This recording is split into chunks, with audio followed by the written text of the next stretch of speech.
Welcome to Sacrilegious Discourse. For this is what the Sovereign Lord says. Why do you need prophets to tell people who you are and what you want? If you can justify everything that the God of the Bible has done, then you can justify any of your behavior. A lot of this mentality is trickling into what is now mainstream right-wing Christianity. I am capable of empathy greater than this God of the Bible. This is a Bible that they tell kids. This is the good Lord. This is the good book. He is fantasizing about murder, mass murder. Head over to sacrilegiousdiscourse.com right now to find out how to leave us a review or support us on Patreon.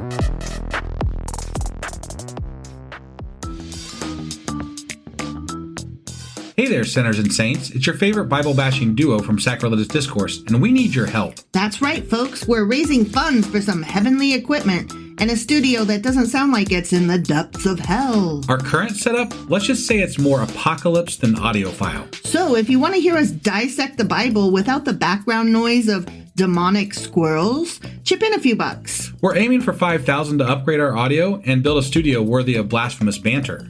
Donate today and help us spread the good word of atheism. You can find a link right on our homepage, sacrilegiousdiscourse.com. Every dollar counts. Even if it's from your collection plate.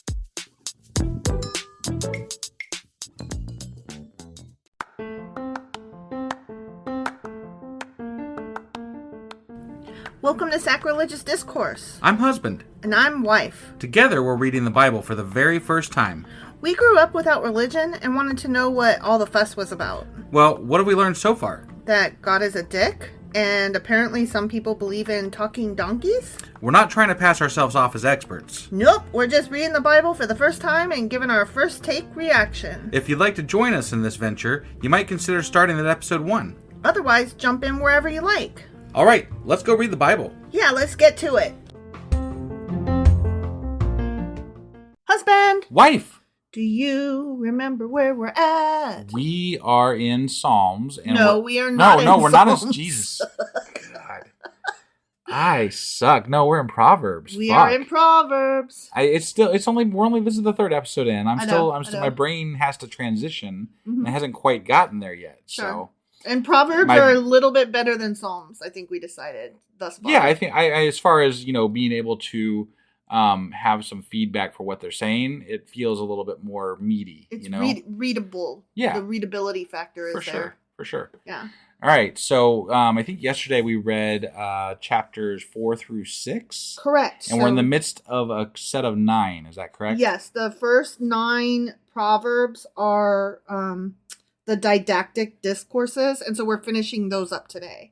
We're finishing them up? Oh, yeah. Because we're on 7, 8, and 9. Oh, yeah. Yeah. Okay, perfect. So, because Proverbs is a collection of collections. Got so it. we are finishing the first collection. Got it.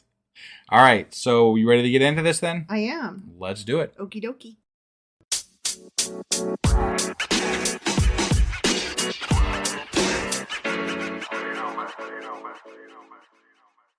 All right, we are in Proverbs chapter 7. Okay.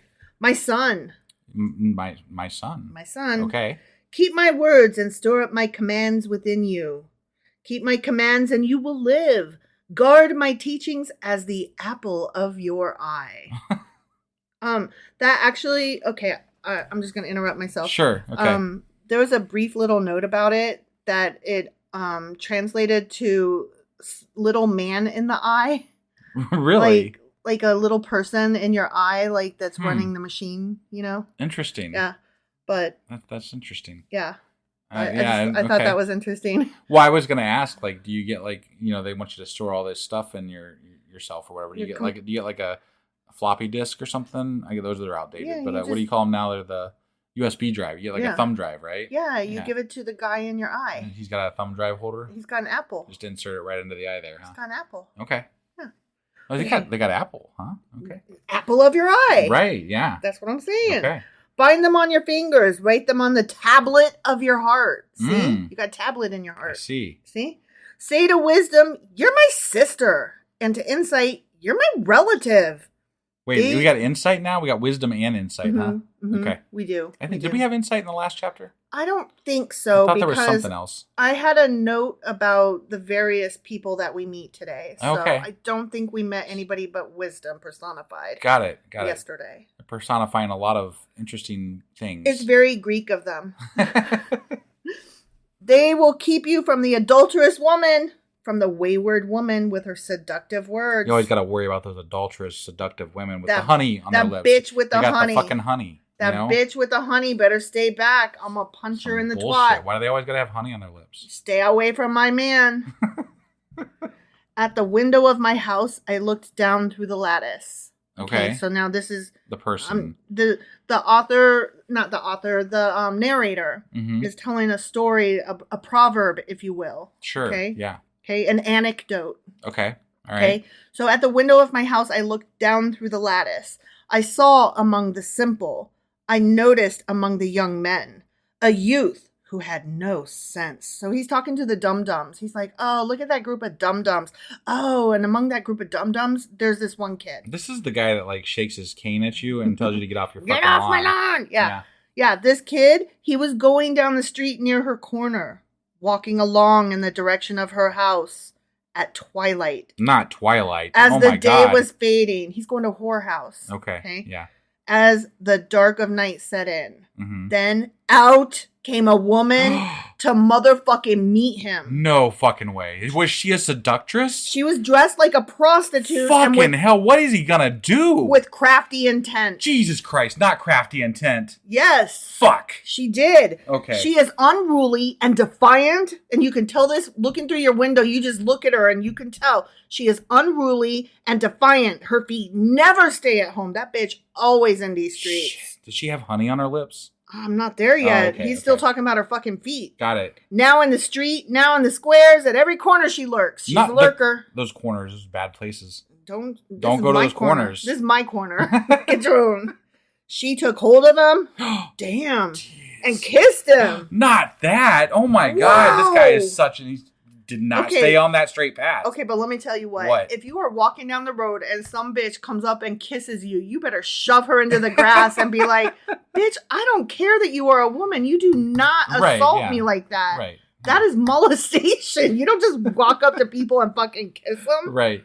Like, shit, man. I ask permission to hug somebody, like, the first time I meet them. Yeah. Like, I'm a hugger. I love hugging. But let's be honest. You can't really walk up to somebody and kiss them unless they allow for that to happen. Generally, unless they're really, really fucking forceful. Well, that's what they're saying. She's forceful. She's defiant. She's unruly. She's out here in these streets. I call some bullshit on that. He is telling us that this bitch, she grabbed him. Well, it sounds to me like he was calling the kid dumb. And so he's a simpleton. He was just walking to the whorehouse. This kid just allowed it to happen because he was so dumb. He was walking to the whorehouse. And then there's this woman. I mean, she was on corners and shit. Yeah. What are you going to do? She was on fucking corners. Yeah.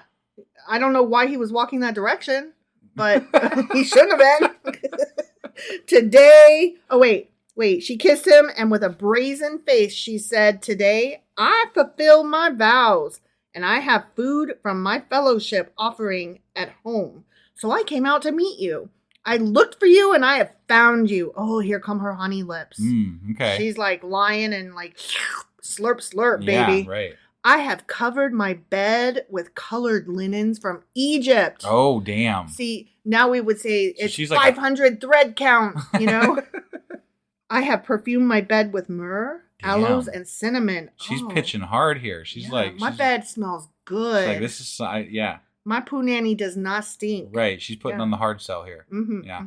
Come, let's drink deeply of love till morning. Oh, I like that phrasing. Drink deeply of love till morning. Yeah, it's pretty good. That's a really nice way of saying let's have so much sex. But it does sound like, to me, that she's asking him to do things. Let's enjoy ourselves with love.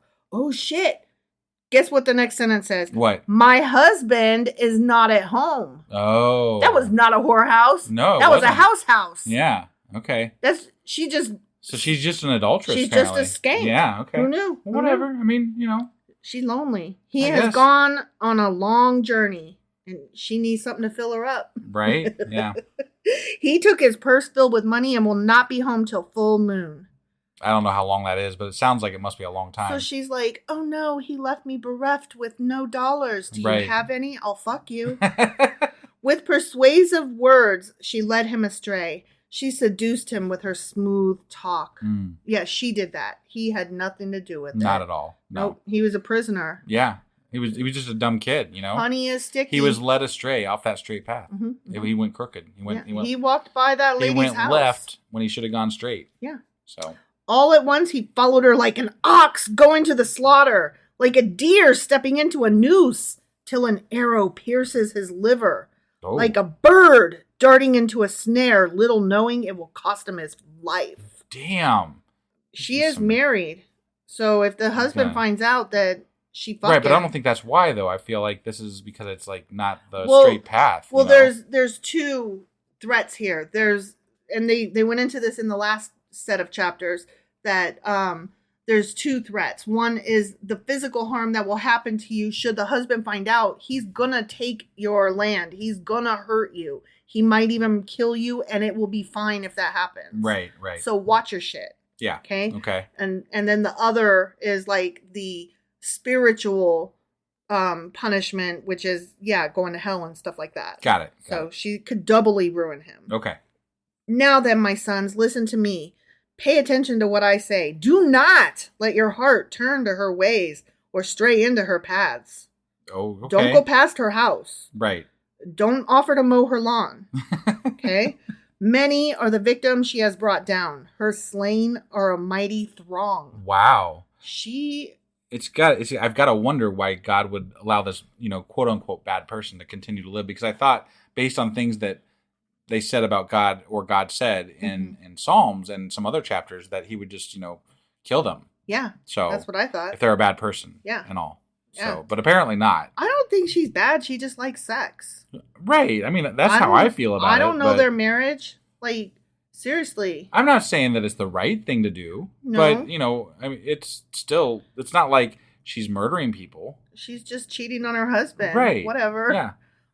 I say that like it's fine to cheat on your husband. Well, but like, I don't know your story. Yeah. If you are out there roaming the roads and you got somebody at home, you have problems at home, probably. Right, exactly. I mean, that's my thinking. Right, more than likely.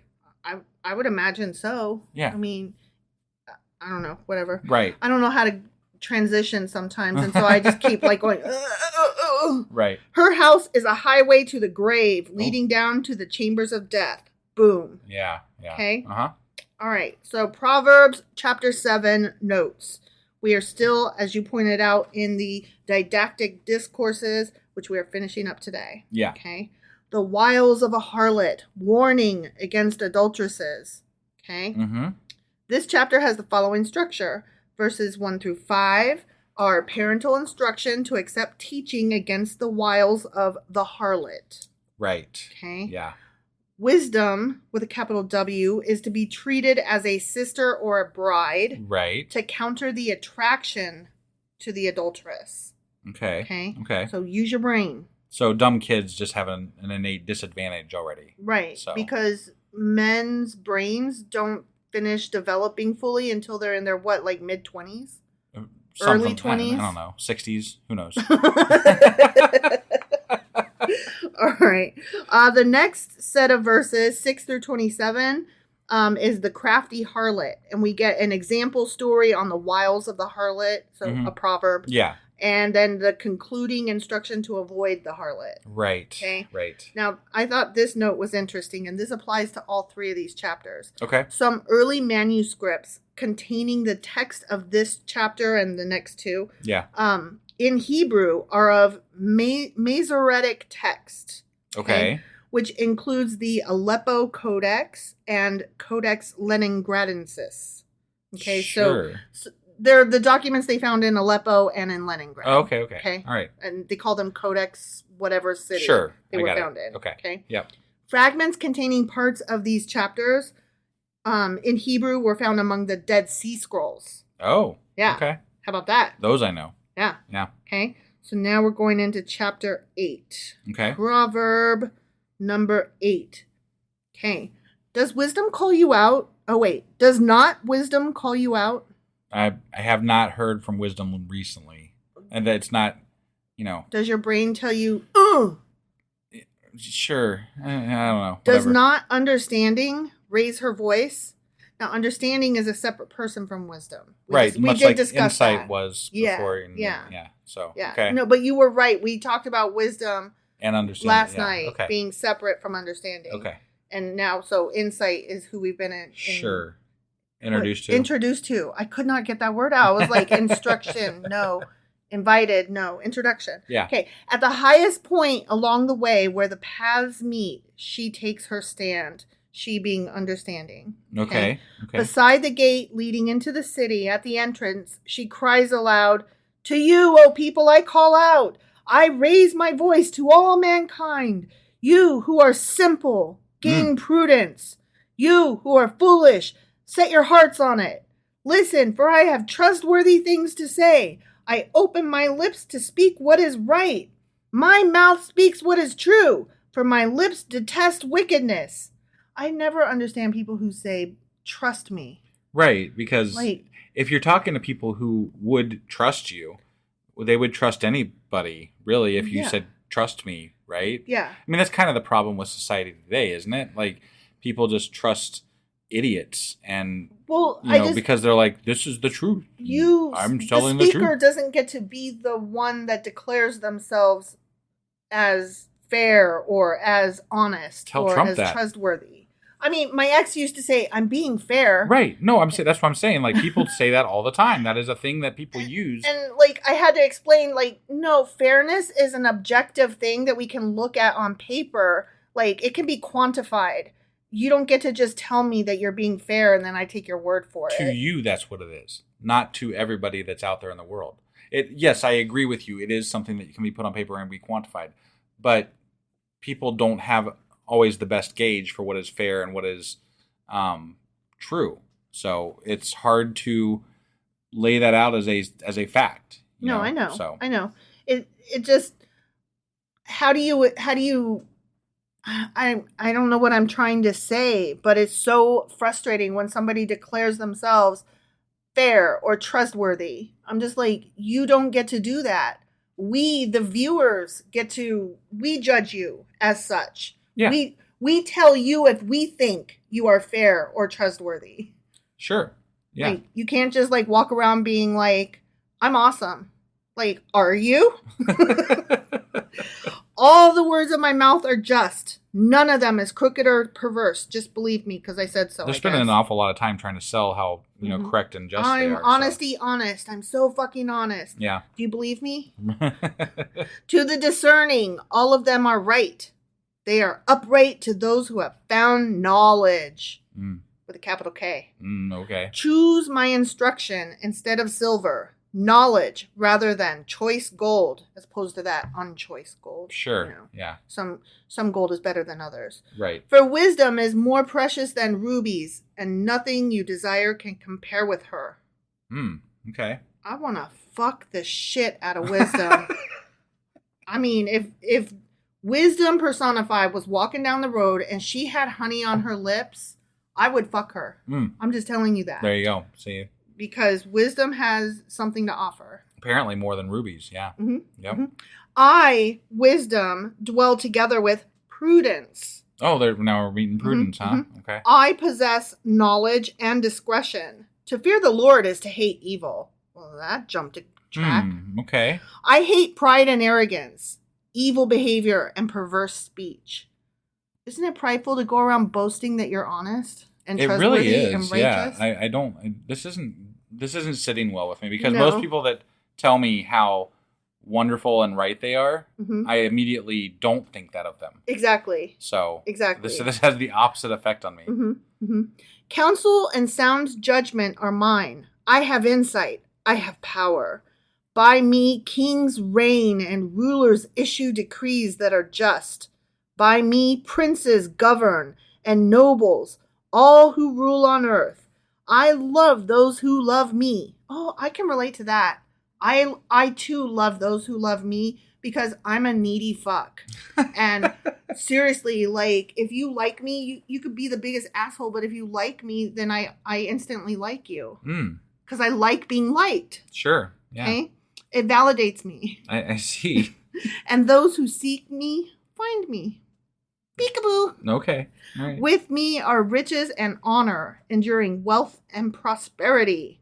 My fruit is better than fine gold. What I yield surpasses choice silver. Didn't they already say this? Mm-hmm. Okay. I walk in the way of righteousness along the paths of justice, bestowing a rich inheritance on those who love me and making their treasuries full. Cool. This is so sickening. Right. Your lips are full of honey, bitch. Well, it's just that they downplayed choice gold and rubies and all this stuff. Like, I'm better than these things, but I'm going to bring you these things. Yeah. So, like, which is it? Like, I don't... Am I supposed to shun these things or... Right. Like, how do I know when it's okay to have these things? To want riches. Versus, I get it. They're trying to say that wisdom will bring these things if you just allow yourself to be taught by wisdom and smart and all that wonderful shit. But, I mean, the way they're pitching it is not... It sounds like a greasy salesman. It really does. It sounds like... what's that word? Grift. It sounds like a grift. The Lord brought me forth as the first of his works, before his deeds of old. I was formed long ages ago, at the very beginning when the world came to be. When there were no watery depths, I was given birth. When there were no springs overflowing with water. Before the mountains were settled in place, before the hills, I was given birth. Before he made the world or its fields or any of the dust of the earth, I was there when he set the heavens in place, when he marked out the horizon on the face of the deep. So I'm gathering that they left some shit out in Genesis then. Yes, okay. Indeed. All right. When he established the clouds above and fixed securely the fountains of the deep, when he gave the sea its boundary so the waters would not overstep his command, and when he marked out the foundations of the earth. So wait, water only stays in because God commands it to stay there? Otherwise it would just come out. So that's why God is getting rid of Florida. Got it. Then I was constantly at his side. I was filled with delight day after day, rejoicing always in his presence, rejoicing in his whole world and delighting in mankind. Now then, my children, listen to me. Blessed are those who keep my ways. Listen to my instruction and be wise. Do not disregard it. Okay, assholes? Yeah. Blessed are those who listen to me, watching daily at my doors, waiting at my doorway. How do you, if you're just walking down the street, how do you know which house has the whore in it versus which house has wisdom in it? Right, yeah, Can you tell from their curtains or from the flowers in their garden bed? I don't know. Like, how can you tell? If you're not already, if you already haven't found wisdom, right? Yeah. How are you supposed to know? That's the problem, right? Like, you're just walking around, like... It's just potluck. You moved into the neighborhood and you're knocking on doors. Right. You know? What if you get the harlot first? It's not your fault. I right. don't think. You were seeking wisdom, but you found honey on some chick's lips. Yeah. So, and whatever. She, just like you, was telling me how awesome she was. Bitches are liars. Wait, what does Seth Meyers say? He says, black women and lesbians are liars. Right. You should probably put that in context. I should probably put that in context. On what is Seth Meyers' show? The late show or something? No, I don't know. late. Is it? I don't know. It's one of those late shows. It's one of those late night shows. Yeah. He always does a segment called Jokes Seth Can't Tell. Right. And so he'll read the setup, and then if it's a gay joke, his writer, Jenny, will finish it with the knockout, and she's gay, so it's quote unquote okay. And then if he tells a black joke, then Amber Ruffian will do the knockout. Right. And, it's okay, quote unquote, because she's black. And then they encourage him to tell a joke at the end. And they're like, it'll be fine. And he's like, I really feel like I shouldn't. And so then, of course, he tells the joke and they both gasp and clutch their pearls because he's told this horribly insulting, racist, or gay bashing joke. And it's not funny. And so then he's like, black women and lesbians are liars because they threw him under the bus. As a joke. Right. Yeah. So it's a bit. It's a whole bit. Right. And if you're not familiar with it, I highly recommend that you watch it. They're on YouTube. They're funny. They are on YouTube. Yeah. Okay, sorry. Now then, my children, listen to me. Blessed are those who keep my ways. Listen to my instruction and be wise. Do not disregard it. Blessed are those who listen to me, watching daily at my doors, waiting at my doorway. Somehow you tell me apart from the harlot. I guess, yeah. For those who find me find life and receive favor from the Lord. But those who fail to find me harm themselves. All who hate me love death. The end. See here, the whole time I thought we were you only had to find God, but now you got to find wisdom and insight and prudence and what the fuck? How many goddamn people do I got to find before I can be all right? Jesus. Don't forget to find Jesus. Well, that's later on, but whatever. Right. Okay, so Proverbs chapter 8 is still part of the Didactic Discourses. Yep.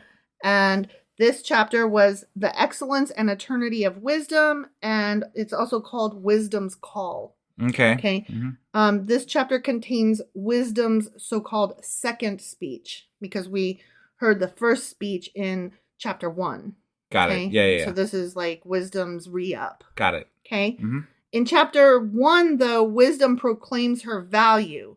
And then in chapter 3, wisdom is the agent of creation. Okay. Mm-hmm. Here in this chapter, wisdom is personified as a self-conscious divine being, distinct but subordinate to God. Got it. So she's not just a personification of a trait. She is also a minor deity kind of thing. Sure. Okay. And I think ultimately they're trying to say that you have to have these quote-unquote traits, wisdom, prudence, etc., insight, use your in brain. order to find in order to find God, right? Like enlightenment. Sure. Yeah. I mean, I think that's what they're ultimately driving it. Yeah. Yeah. But it's the way they're pitching, the way they're saying this is just so. It's so funny. Well, here's where we go down a rabbit hole of what took me so long this evening that I did not anticipate having to take a couple extra minutes for my research. Okay, sure. Okay. Mm-hmm. This chapter is very significant in Gnosticism. Those Gnostics. Yeah. Yeah. They take wisdom to be referring to Sophia. Who's Sophia, you ask? Right. The divine feminine incarnation of wisdom and truth. So we're getting into some of that old Greek stuff again. Okay. Mm-hmm. So I was like, okay, wait, who is Sophia? And I need to know a little bit more about her. Sure. Okay. Sophia in Greek is wisdom and is a major theme along with capital K knowledge among many of the early Christian knowledge theologies grouped as Gnostikoi. Okay. Meaning knowing, or men that claimed to have deeper wisdom. Okay. So it's kind of like the intellectual. Gnosticism is like the intellectual spiritualists. Got it. Okay. And anyway, they had all these Greek personifications of traits. Yeah. And Sophia was the one for wisdom. And Gnosticism in and of itself is a 17th century term, so we're talking 1600s. Sure. Okay. Mm-hmm. In Gnosticism, Sophia is a feminine figure analogous to the human soul, but also simultaneously one of the feminine aspects of God. Okay. Oh. Of God. Yes. I'm so getting one of those there. Yeah, okay. Yep. All right, I'm getting there. Yeah. And I see where your brain is headed. Right. Next paragraph, please. Gnostics held that she was the syzygy, which I will explain that term in a minute. Okay. The female twin divine eon. Okay, I'll get into that in a minute. Jesus Christ. Of Jesus. Okay. And the Holy Spirit of the Trinity. Okay. Okay. Yeah. So I was like, hold on. What?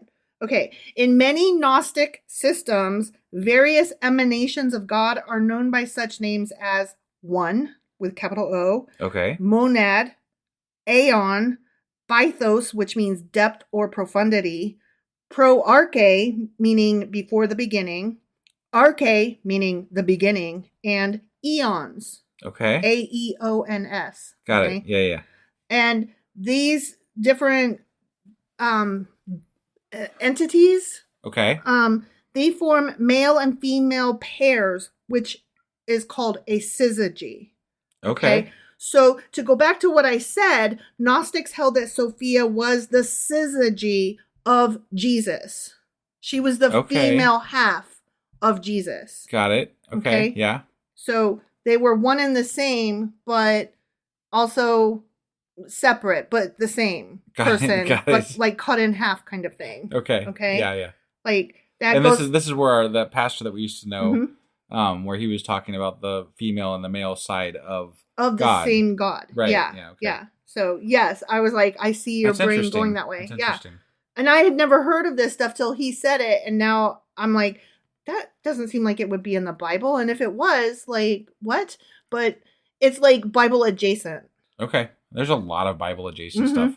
I mean, we could spend the rest of our lives going down studying fucking Greek. rabbit holes. This is all Greek stuff. Sure. Okay. And that's where all of this stems from, basically. Right. I gotcha. Sophia is considered to have fallen from grace in some way, much like, say Lucifer or some shit like that. Yeah. And in so doing, either created or helped to create the material world. Yeah. Okay. Interesting. Yeah. Okay. I'm done with that. I put her on our list of rabbit holes to get into for maybe like a separate episode because I was like, I need Sophia in my life. That sounds like a deep dive rabbit hole. Yes. So the structure of this chapter involves 3 cycles of wisdom's invitation. We get the first invitation, the second invitation, we get wisdom's hymn, and then we have a third invitation. Okay? And that's it. Got it. Okay. So now I'm going to read chapter 9, and there aren't a lot of notes for chapter 9 because the interesting ones was the ones I just said. Got it, yeah. So let's just bring this home, okay? And we're going to finish up this book. Okay. This collection. Right. Okay. Right. Okay, chapter 9. Wisdom has built her house. She has set up its 7 pillars. She has prepared her meat and mixed her wine. She has also set her table. She has sent out her servants, and she calls from the highest point of the city, "Let all who are simple come to my house. Come thee hither, you dum-dums." Wait, wisdom, who you have to get to know God, has servants. Yes, okay. And she sent them out. I'm just double checking. She wants to fuck the dum-dums. Right. She's inviting them in. She wants to wisdom up the dum-dums. She wants to feed them dinner. Right. She cooked meat. Yeah. She wants to ply them with wine and sex. Right. Oh. Brain sex. Yeah, right. To those who have no sense, she says, "Come, eat my food and drink the wine I have mixed. Leave your simple ways and you will live. Walk in the way of insight. Whoever corrects a mocker invites insults." Corrects a mocker. Whoever rebukes the wicked incurs abuse. Do not rebuke mockers or they will hate you. Rebuke the wise and they will love you. Oh, I mean, I kind of get that. This is the don't get down in the dirt with the pigs because then that makes you just as dirty and you're a pig too. Yeah. Don't fight with a dum-dum because you're arguing with a dum-dum. Yeah. That's what they're saying. No, I totally agree with that actually, but it's really hard not to do sometimes. Well, the way it was phrased, I was like, a mocker, whoever corrects a mocker invites insults. And see, I disagree with that. Like, if you are at a stand-up comedian show kind of thing, like stand-up comedy, right? Yeah. And there's a mocker. Right. You tell that heckler to shut the fuck up. Right. Right? So you do indeed correct the mocker. Yes, but I think generally speaking, you are inviting insults and stuff if you do try to go down that road. Now, if you already are aware of that and you choose to do it anyway, that's your own thing. I'm just saying, like, people paid to hear this show, which is me telling jokes, not you, a heckler, who are disturbing this, what's happening. So bouncer be bounced, you know? Yeah. So anyway, do not rebuke mockers or they will hate you. Rebuke the wise and they will love you. Because a person who is wise doesn't mind being corrected because they are just interested in knowing more and learning better. Yeah. Instruct the wise and they will be wiser still. Teach the righteous and they will add to their learning. I feel like me and you do this. Like, we try to acknowledge when we have fucked up and go back and correct it. And we don't mind being called out because we want to get it right and we want to know more. Yeah, that's the whole point of this. Genuinely, I have some discussions online with people who I completely disagree with. And as long as they keep it civil and have a discussion with me, I actually really enjoy that because sometimes I learn something from them that I didn't know before, and I don't mean that I am switching sides and not going to become that person. Right. But people do have things to offer, and I say this a ton, but I do feel like most people that you disagree with outside of social media and outside of just, yelling and whatever, I think that most people, you could probably sit down and have a cup of coffee with them and come to an understanding on something, and it's not an easy thing to get over, especially if they're sitting in front of you wearing a MAGA hat or something like that. I was just going to say, this is coming awfully close to hug a Nazi. But I'm kind of on that camp I'm on that side of things. You are much kinder than I am. But I don't have the wherewithal. I cannot. Right. I would not be able to, I'm not a good enough person. I'm not a strong enough person to be able to hold my tongue and not say something. I genuinely feel that most people mostly just perceive viewpoints incorrectly and have been brainwashed to get to where they are. That the ones that I don't agree with, and you know what, to some extent myself too. I'm not going to say that there's not things that I'm not brainwashed on. I'm sure there are. Right. But that's the whole point of why I feel like it's important to sit down and talk with people sometimes, because I don't think that they even know how they got. If you talk to them, they wouldn't know how they got to this point of view. Right. They need a different type of interaction to draw that out. Sure. So that's all. Well, there's room for all of us, and I'm glad that you're on that side and you do what you do, because I don't have that in me. Right. I'm literally incapable. Yeah. Which is fine. I'm not saying that as a bad thing. I'm fine with that. Yeah. And I'm fine with you being the nicer of us. I'm not saying it's nicer. It's just you're kinder. I'm softer. Sure. I think. Okay. I mean, I cried at fucking Doctor Who today. Right. And I've seen this episode more than once. Okay. So the fear of the Lord is the beginning of wisdom, and knowledge of the Holy One is understanding. For through wisdom your days will be many, and years will be added to your life. If you are wise, your wisdom will reward you. If you are a mocker, you alone will suffer. Those fucking mockers. Yeah. Folly is an unruly woman. She is simple and knows nothing. Oh man, that damn Folly. She sits at the door of her house on a seat at the highest point of the city, calling out to those who pass by, who go straight on their way. Let all who are simple come to my house. Well, how are you supposed to? How the fuck? That's what wisdom was doing. That's what wisdom said. How can you both be doing the same thing, and the simple are supposed to know which one's which? I'm simple, so how am I supposed to tell? Jesus fucking Christ. Dumb. This is dumb, and I hate it. Right. To those who have no sense, she says, stolen water is sweet. Food eaten in secret is delicious.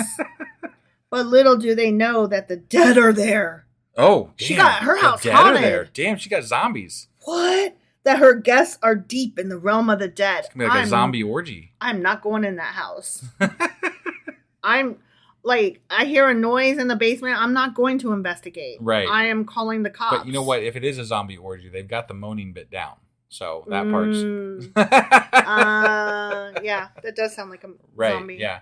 Okay, so that finishes up the first collection. Oh. Let me see what notes I have. Ready? Sure, I'm ready. Okay, so this is the last of the Didactic Discourses. It's about wisdom and the foolish woman, invitations of wisdom and of folly. Okay. This chapter concludes the first collection of the Book of Proverbs by presenting the final appeals of both wisdom and folly to the simpletons or naive people, the dum-dums as I call them. Right. In the contrasting style of rival hostesses inviting people to dine in their respective houses. But again, how the fuck are they supposed to know? Right? Like, if you are just new to the neighborhood, you're walking down the street, and you've got two fine-ass ladies both calling out to you, come eat my wares. How am I supposed to know which one is wisdom and which one is folly? Well, I feel like this whole scenario, and I'm going to bring this back into the realm of politics a little bit here, because I feel like this whole scenario plays out with like the Trump-Biden thing, right? Mm-hmm. And how the simpletons are generally going to flock to the the braggart, the guy who's louder, who's more, and they do, whatever. And the wisdom is the Biden, right? In a sense. We'd rather maybe have somebody a little less centrist and sure. And let's admit he's fucking boring, Yeah. So I mean, for the other than the Dark Brandon shit. Sorry to hate on Biden. I don't hate on Biden. I just whatever. But comparatively speaking, if you compare Biden next to Trump, Trump is definitely more of a showman. Oh yeah, than definitely. Biden is. Yeah. Okay. So I don't know how you expect the simple person to. I hate to admit this, but I don't see how you expect the simple person to bypass this show. Right. And go to the other. Yeah. No, it's true. It's not. One is a circus and the other one is in bed by 8 p.m. The sidewalks rolled up. Like, which one are you going to? I'm going to the circus, right? Yeah, exactly. Yeah. And I hate it. No, but it is the way it is. So it actually relates really well to what we just read, I think. You got to try harder. You got to come outside yourself and research. Yeah. Which is what we're trying to do. We're trying to learn the Bible. And so that we can know more. Know more. Exactly. Yeah. And talk to the dum-dums. And on that note. No shade.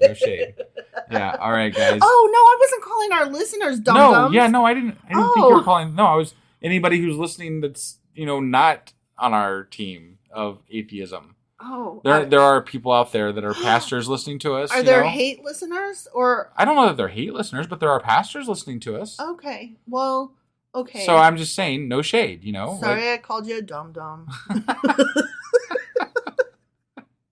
I thought that you were saying, like, no shade, like, as though I was calling listeners, like, our listeners, fans, dum-dums. Okay. And I'm like, wait, no, that's not, I just meant we're learning so that we can talk to dum-dums easier. I'm saying no shade in regards to people who are religious, okay? Okay. I'm not... I am okay with people being religious in a general roundabout sense. I'm okay with it until it reaches a point where it affects my life, my kids' life, this world that we live in, and anything regarding anything other than your own personal belief. Keep your faith to yourself. Keep your faith to yourself. And what I'm saying is that if you have a personal faith, no shade. Okay. That's all. Okay. That's all I'm saying. And don't murder people and don't be a pedo. The end. Right. Yeah, all that shit. But anyway, that was our... Y'all don't text and drive. Yeah, definitely don't do that. Okay. That was our podcast for today. We read, 6 through 9. 7 through 9. 7 through 9. I'm really off today. And then, so tomorrow we'll be starting a new collection, apparently. Yeah, and I'm not sure what the breakdown of that is yet. So, but if it holds true, we'll be reading maybe 2 to 3. 2 to 3, yeah. Tomorrow. So probably 10 and 11, maybe 12. Sounds good. Okay. All right, we'll see you guys then. Yep, bye.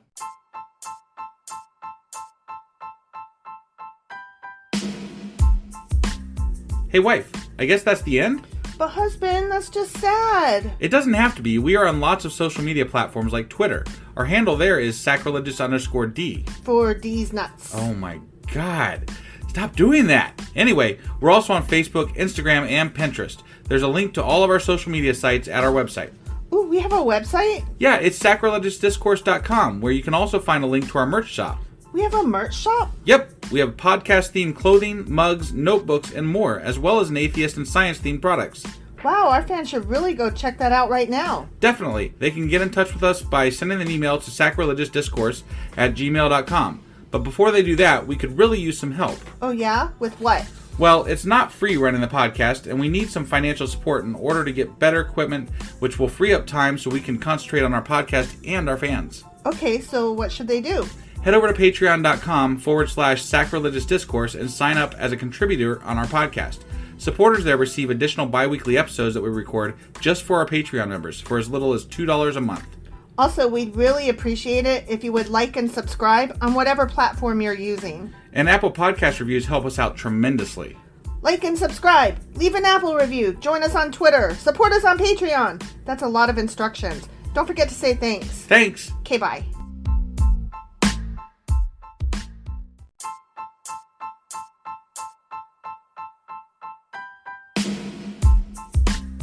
Hey, wife, I guess that's the end? But husband, that's just sad. It doesn't have to be. We are on lots of social media platforms like Twitter. Our handle there is sacrilegious_D. For D's nuts. Oh my God. Stop doing that. Anyway, we're also on Facebook, Instagram, and Pinterest. There's a link to all of our social media sites at our website. Ooh, we have a website? Yeah, it's sacrilegiousdiscourse.com, where you can also find a link to our merch shop. We have a merch shop? Yep, we have podcast-themed clothing, mugs, notebooks, and more, as well as an atheist and science-themed products. Wow, our fans should really go check that out right now. Definitely. They can get in touch with us by sending an email to sacrilegiousdiscourse@gmail.com. But before they do that, we could really use some help. Oh yeah? With what? Well, it's not free running the podcast, and we need some financial support in order to get better equipment, which will free up time so we can concentrate on our podcast and our fans. Okay, so what should they do? Head over to patreon.com/sacrilegious discourse and sign up as a contributor on our podcast. Supporters there receive additional bi-weekly episodes that we record just for our Patreon members for as little as $2 a month. Also, we'd really appreciate it if you would like and subscribe on whatever platform you're using. And Apple Podcast reviews help us out tremendously. Like and subscribe, leave an Apple review, join us on Twitter, support us on Patreon. That's a lot of instructions. Don't forget to say thanks. Thanks. Okay, bye.